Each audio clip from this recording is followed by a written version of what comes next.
असं का होतं की काहीतरी करायचं ठरवलं आणि सुरुवात झाल्यानंतर 2-4 दिवसांनी अशी वेळ नक्की येते जेव्हा ती ठरवलेली गोष्ट आपल्याला करावीशी वाटत नाही किंवा दुसरं काहीतरी कारण येतं म्हणून आपण बऱ्याचदा मध्येच करून सोडून देतो.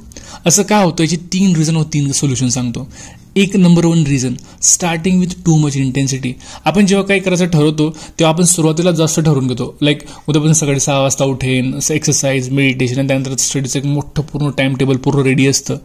असं केल्याने ठरवलेल्या सर्व गोष्टी फॉलो करणं खूप अवघड होऊन बसतं, म्हणून आपल्यावर गिव्हअप करण्याची वेळ येते. नंबर 2चं कारण, you don't know your why. याचा अर्थ काय? जेव्हा ठरवलेलं काम करावं असं वाटत नाही त्यावेळी तुम्हाला माहीत असलं पाहिजे की मी कशासाठी करत आहे. ते स्ट्रॉंग वाय जर नसेल तरी तुम्ही काम टाळणारच, कारण तसं करणं खूप सोपं असतं सर्वांसाठी. आणि नंबर 3चं कारण, ऑल ऑर नथिंग थिंकिंग. हे काय असतं? सुरुवातीला तर कधी ना कधी काही कारणास्तव एखादी ऍक्टिव्हिटी करणं राहून जाते आणि तसं काही झालं की आपण स्वतःला फेल समजतो आणि मग पुढच्या ऍक्टिव्हिटी पण आपण करत नाही, जे की चुकीचं आहे. तर याच्यावरचे सोल्युशन काय आहेत? Number 1 solution, start small, stay consistent. एक छोटं टार्गेट घेऊन सुरुवात करा आणि दररोज करत राहा. कन्सिस्टंट करत राहिल्याने आत्मविश्वास वाढतो, अजून काम करण्यास मोटिवेशन मिळतं आणि त्यानंतर हळूहळू त्यात वाढ करत राहा. Number 2 solution, track your progress. एक शीट बनवा ज्यात तुमची टास्क पूर्ण केल्याची नोंद घ्या.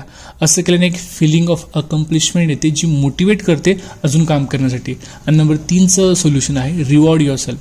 एखादी ठरवलेली गोष्ट जर पूर्ण केली तर स्वतःला त्यासाठी काहीतरी रिवॉर्ड ठेवा. याने काय होईल की तुम्हाला काम पूर्ण करण्यासाठी पण एक मोटिवेशन असेल आणि पूर्ण झाल्यावर त्या रिवॉर्डचा पण तुम्ही आनंद उपभोगू शकता. अजून तुम्हाला काय वाटतं कॉमेंट सेक्शनमध्ये नक्की सांगा.